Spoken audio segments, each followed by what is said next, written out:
मुफ्ती तारिक मसूद के बयानात के लिए मुफ्ती साहब के ऑफिशियल चैनल मुफ्ती तारिक मसूद स्पीचेस को सब्सक्राइब करें।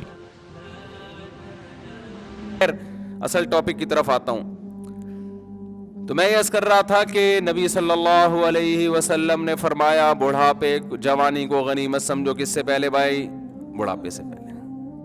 और अल्लाह ने माली असबाब दिए हैं, हो सकता है ये हमेशा न रहे। लोगों के कारोबार कैसे धड़ाम से नीचे आते हैं, तो आज अल्लाह ने वसअत दी, उसको गनीमत समझो और जिंदगी को गनीमत समझो मौत से पहले।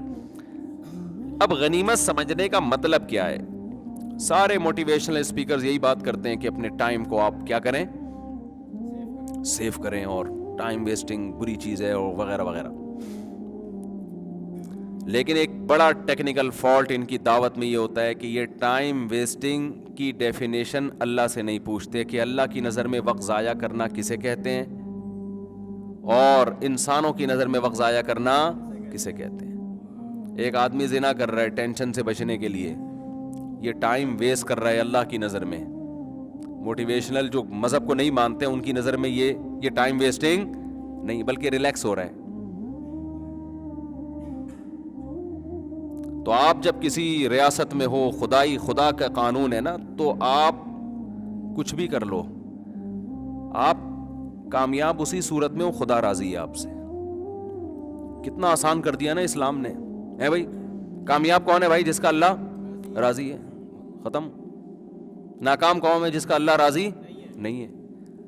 अब एक हदफ बनाना आसान हो गया कि नहीं हो गया? और जो काफिर है ना, ये कलाबाजियां खाते रहते हैं, सारी जिंदगी ये सोचते रहते हैं कि हम क्यों हैं। आपने देखा होगा अक्सर इनकी जो डिबेट होती है ना, उसमें ये बहस उठाई जाती है, हम हैं क्यों, हम हैं क्यों, हमारी मंजिल क्या है। तो इस पे इनकी बहस होती है। अब आप बताओ, ये बहस होती है इत्तिफाक राय से खत्म होती है, ये इख्तलाफ बाकी रहता है? इख्तलाफ बाकी रहता है। तो जब ये आपस में ये तय ही नहीं कर पाए कि हमारा हदफ क्या है, तो हमें लेके कैसे जाएंगे उसकी तरफ? आप ट्रेन में बैठ गए हो, पता ही नहीं चल रहा कि जाना किधर है। एक आदमी कह रहा है पेशावर चलते हैं, दूसरा कह रहा है नहीं जी मुल्तान चलते हैं, तीसरा कह रहा है नहीं जी लाहौर चलते हैं, चौथा कह रहा है खानेवाल चलते हैं, पांचवा कह रहा है सरगोदा चलते हैं, कह रहा है नहीं कोयटा चलते हैं। और अभी इख्तलाफ हल नहीं हुआ और चल पड़े, तो पता नहीं कहाँ जाओगे मेरे भाई। ना कोयटा जाओगे कुछ पता नहीं कहाँ जाओगे। मुसलमान का मसला अल्लाह ने 2 मिनट में हल कर दिया कि तुम्हें पैदा क्यों किया भाई? अल्लाह को राजी करने के लिए। जो काम अल्लाह कह रहा है कर लो, जिससे रोक रहा है रुक जाओ, बस। और 3 दर्जात बता दिए कि देखो 3 किस्म के लोग होते हैं मार्केट में, 3 किस्म की पब्लिक पाई जाती है। एक है अस्हाबुल यमीन, यानी कामयाबी के भी 3 दर्जात है ना। एक तो वो है जो नाकाम लोग हैं, एक वो है जो कामयाब है, एक वो है जो कामयाबी में भी कामिल हैं। जैसे होते हैं ना, जो हम जिसे कहते हैं कि ए कैटेगरी के लोग, और कुछ बी कैटेगरी के होते हैं, कुछ होते हैं सी। हमने जब मैट्रिक किया तो ABCDE पता नहीं कौन कौन से ग्रेड थे, अब पता नहीं वो सिस्टम है या नहीं है। तो F से भी पास हो रहे होते थे लोग। हुकूमत ने कोशिश की भी थी कि जिस हद तक पास हो सकते हो ना, सारी ABCD इसी पे खत्म कर दो ताकि फेल कोई ना हो। फिर भी बहुत से दबा के फेल होते थे। हालांकि इम्तिहानों में माशाल्लाह बुक्स सामने रखी हुई होती थी, नकल ही नहीं करनी आ रही होती थी लड़कों को। ये तो हमारा माशाल्लाह एजुकेशन का अभी भी यही हाल है। इसी वजह से मैं कहता हूँ लड़कों से, आप 9th क्लास कौन सी क्लास में नहीं पढ़ते? आप पढ़ते कहाँ हैं? नहीं पढ़ते होते ना। तो क्या बात कर रहा था यार, मैं दिमाग इधर उधर बहुत घूमता है। नहीं आखिरी जो बात थी, अबे नहीं यार। हाँ, 3 तरह के लोग होते हैं ना। एक तो वो होते हैं, वो ABC से मुझे याद आया ना, जो C कैटेगरी के लोग हैं, नाकाम हैं। और एक वो हैं जो B कैटेगरी के हैं, कामयाब हैं। और एक वो हैं जो A हैं, एक A कैटेगरी के, जो कामयाबी के भी सबसे आला मकाम पर हैं। तो अल्लाह मियाँ ने बता दिया भाई, कुछ लोग ऐसे हैं जो गुनाहों में पड़े हुए हैं, खुदा ने कह दिया ये मत करो, वो फिर भी कर रहे हैं। آپ کی زندگی اگر ایسے گزر جائے نا, آپ صرف فرائض اور واجبات پورے کر لیں اور کچھ بھی نہ کریں, تو اللہ کی نظر میں آپ کامیاب ہیں. بس جس چیز کو اللہ نے کہہ دیا تم پہ فرض ہے کر لو, جس چیز کو کہہ دیا کہ نہیں کرو اس سے بچ گئے. بس یہ ہے پہلا اسٹیپ کامیابی کا.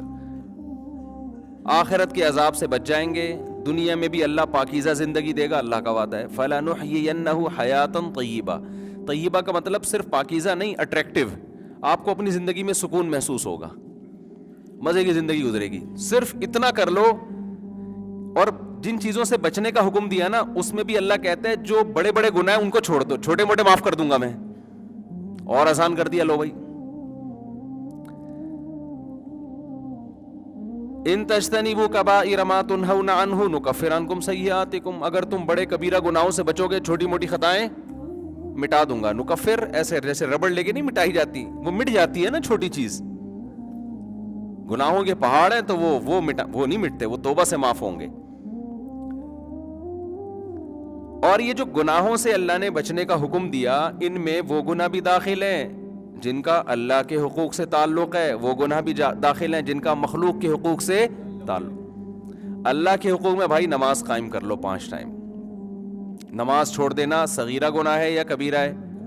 کبیرہ گناہ ہے. اس سے بڑا جرم اسلام میں ہے ہی نہیں. بس یہ سوچا کرو اگر چھوڑنے کی گنجائش ہوتی تو میدان جنگ میں دشمن کے سامنے لڑتے ہوئے اللہ کہتے تھا کہ چھوڑ دو. وہاں اجازت نہیں ہے تو اب تو کوئی عذر چلے گا ہی نہیں. حالانکہ وہ سفر بھی تھا اور سامنے دشمن بھی ہے, وہاں اجازت نہیں دی. تو پہلا کام اللہ میاں نے کہا کہ نماز قضا مت کرو. دوسرا رمضان کے روزے جو اللہ کے حقوق میں ہے, سوری اس سے پہلے زکوٰۃ ہے. تیسرا رمضان کے روزے. چوتھا زندگی میں ایک مرتبہ حج. اسی طرح اللہ کے حقوق میں یہ بھی داخل ہے کہ اللہ کی تغییر نہ کی جائے, جس ڈیزائن میں اللہ نے پیدا کیا ہے نا اس کو تبدیل نہ کیا جائے. تبدیلی بڑی نوعیت کی ہوگی تو بڑا جرم ہے. مثال کے طور پر آج کل جو اپنی جنس کو تبدیل کر رہے ہیں, یہ بڑی نوعیت کی, بہت بڑی نوعیت کی تبدیلی ہے نا. مرد پیدا کیا اور آپ کیا بن رہے ہیں؟ عورت. حدیث میں اس پہ صاف لعنت ہے. لعن اللہ المخنثۃ من الرجال, کہ جو مردوں میں عورت بننے کی کوشش کرتے ہیں اللہ کی ان پر لعنت. لعنت چھوٹے گناہ پہ ہوتی ہے, بڑے گناہ پہ ہوتی ہے. اسی طرح لڑکوں سے بدفعلی کی طرف جانا, ہومو سیکسولیٹی کی طرف جانا, یہ سب یہ چھوٹے گناہ نہیں ہے.